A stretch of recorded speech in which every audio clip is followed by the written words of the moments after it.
নমস্কাৰ এই মুহূৰ্তত জনাইছো অসমৰ প্ৰত্যেকগৰাকী জনসাধাৰণৰ বাবে কেইবাটা গুৰুত্বপূৰ্ণ খবৰ। আজি হৈছে 3 এপ্ৰিল। আজিৰ দিনটোতে অসমৰ লগতে ভাৰতবৰ্ষৰ বিভিন্ন প্ৰান্তৰ পৰা কেইবাটা গুৰুত্বপূৰ্ণ খবৰ যুগুত কৰা হৈছে।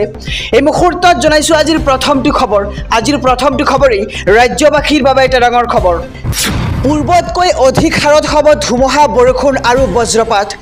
আহি আছে কাল ঘূৰ্ণী বতাহ। ঘণ্টাত 40 কিলোমিটাৰ গতিবেগত খুন্দা মাৰিব কাল ঘূৰ্ণীয়ে। ৰাজ্যৰ 16খনকৈ জিলাত বতৰ বিজ্ঞান কেন্দ্ৰৰ সতৰ্কবাণী জাৰি। 3 এপ্ৰিলত মৰিগাঁও, নগাঁও, শোণিতপুৰ, বিশ্বনাথ, হোজাই, পশ্চিম কাৰ্বি আংলং, পূব কাৰ্বি আংলঙকে ধৰি গোলাঘাট, যোৰহাট, মাজুলী, লখিমপুৰ, শিৱসাগৰৰ সমান্তৰালকৈ চৰাইদেউ, ডিব্ৰুগড়, ধেমাজিকে ধৰি তিনিচুকীয়া জিলাত এলাৰ্ট জাৰি কৰিছে বতৰ বিজ্ঞান কেন্দ্ৰই। এই জিলাসমূহত ধুমুহা, গাজনিৰ সতৰ্কবাণী জাৰি কৰিছে বতৰ বিজ্ঞান বিভাগে। পূৰ্বতকৈ অধিক হাৰত হ'ব ধুমুহা, বৰষুণ আৰু বজ্ৰপাত। আহি আছে কাল ঘূৰ্ণী বতাহ আৰু ঘণ্টাত 40 কিলোমিটাৰ গতিবেগত খুন্দা মাৰিব এই কাল ঘূৰ্ণী বতাহে আৰু ৰাজ্যৰ 16খনকৈ জিলাত বতৰ বিজ্ঞান কেন্দ্ৰৰ সতৰ্কবাণী জাৰি। এই মুহূৰ্তত জনাইছোঁ আজিৰ 2 নম্বৰ খবৰটো। মেট্ৰিক পৰীক্ষাৰ ফলাফলক লৈ মুখ্যমন্ত্ৰীৰ বৃহৎ ঘোষণা। মেট্ৰিকৰ ফলাফল দিয়াৰ তাৰিখ ঘোষণা কৰিলে মুখ্যমন্ত্ৰীগৰাকীয়ে। অহা 19ৰ পৰা 21 এপ্ৰিলৰ ভিতৰত প্ৰকাশ পাব মেট্ৰিকৰ ফলাফল। গণিতৰ প্ৰশ্নকাকতক লৈ উদ্বিগ্ন হ'ব নালাগে শিক্ষাৰ্থী আৰু অভিভাৱক।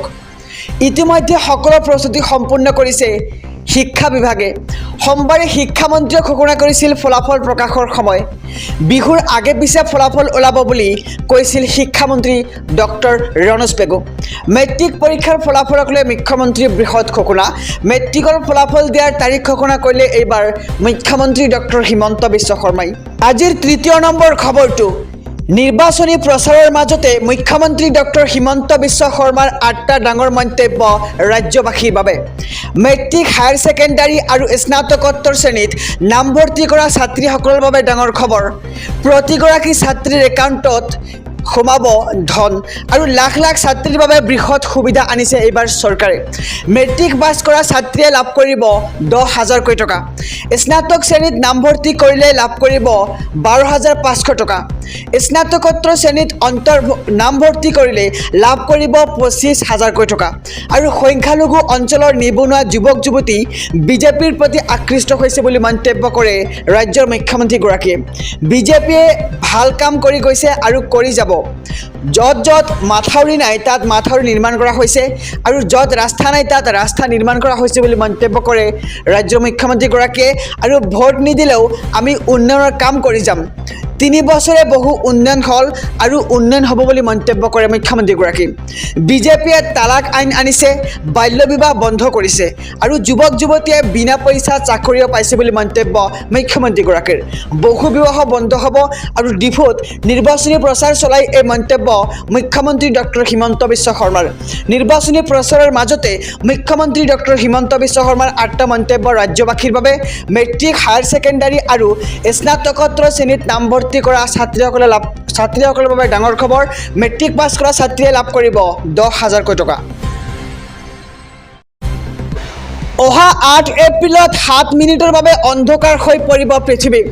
50 বছৰৰ বিৰল মহাজাগতিক ঘটনাৰ সাক্ষী হ'ব বিশ্ববাসী। অহা 8 এপ্ৰিলত বছৰটোৰ প্ৰথমটো আৰু দীৰ্ঘতম সূৰ্যগ্ৰহণ। 7 মিনিট 14 ছেকেণ্ডৰ বাবে অন্ধকাৰ হৈ পৰিব পৃথিৱী। বিশ্বৰ কেইবাটাও প্ৰান্তত দেখিবলৈ পোৱা যাব এই সূৰ্যগ্ৰহণ। আৰু সূৰ্যগ্ৰহণৰ বাবে আমেৰিকাৰ কেইবাটাও প্ৰান্তত বিদ্যালয় বন্ধৰ ঘোষণা। সেইদিনা আকাশত চন্দ্ৰৰ আকাৰো অন্য দিনৰ তুলনাত ডাঙৰ দেখা যাব আৰু চন্দ্ৰই পৃথিৱীৰ দৃশ্যপটৰ পৰা সূৰ্যক সম্পূৰ্ণৰূপে ঢাকি ৰাখিব।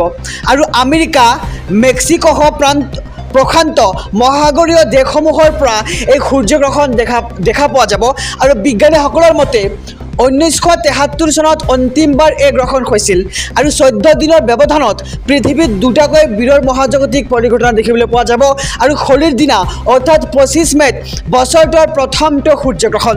আৰু 25 মে'ত পুৱা 10:23 পৰা বিয়লি 3:02 থাকিব এই চন্দ্ৰগ্ৰহণ। বহাগ বিহুৰ পূৰ্বে লাখ লাখ লোকৰ বাবে ডাঙৰ খবৰ। বিহুৰ পূৰ্বে একাউণ্টত সোমাব ধন, হাতত মাত্ৰ কেইটামান দিনহে বাকী। কাৰ কাৰ একাউণ্টত সোমাব ধন, আহক সবিশেষ জানি লওঁ। শীঘ্ৰে আপডেট কৰক আপোনাৰ বেংক একাউণ্ট, কিয়নো 10 এপ্ৰিলত একাউণ্টত জমা হ'ব ধন। অৰুণোদয় আঁচনিৰ হিতাধিকাৰীয়ে পাব ধন, বৃদ্ধ পেঞ্চন আঁচনিৰ হিতাধিকাৰীয়ে পাব ধন, দিব্যাংগ আঁচনিত অন্তৰ্ভুক্ত লোকৰো একাউণ্টত ধন জমা হ'ব 10 এপ্ৰিল তাৰিখে। আৰু বহাগ বিহুৰ পূৰ্বে লাভ কৰিব এই ধনৰাশি ৰাজ্যৰ লাখ লাখ হিতাধিকাৰীয়ে। আৰু 1 এপ্ৰিলৰ পৰা 10 এপ্ৰিলৰ ভিতৰত লাভ কৰিব আপুনি ৰেচন। আৰু ধন লাভ কৰিবলৈ 31 মাৰ্চৰ পিছত আপডেট কৰক আপোনাৰ বেংক একাউণ্ট। আৰু যদিহে EKYC দিয়া নাই তেন্তে সেয়াও আপুনি আপডেট কৰি লওক। আৰু বহাগ বিহুৰ পূৰ্বেই লাখ লাখ লোকৰ বাবে ডাঙৰ খবৰ আহি পৰিছে, কিয়নো বিহুৰ পূৰ্বে একাউণ্টত সোমাব ধন আৰু হাতত মাত্ৰ কেইটামান দিনহে বাকী। বহাগ বিহুৰ পূৰ্বে ৰাজ্যৰ লাখ লাখ চৰকাৰী কৰ্মচাৰীলৈ ডাঙৰ খবৰ।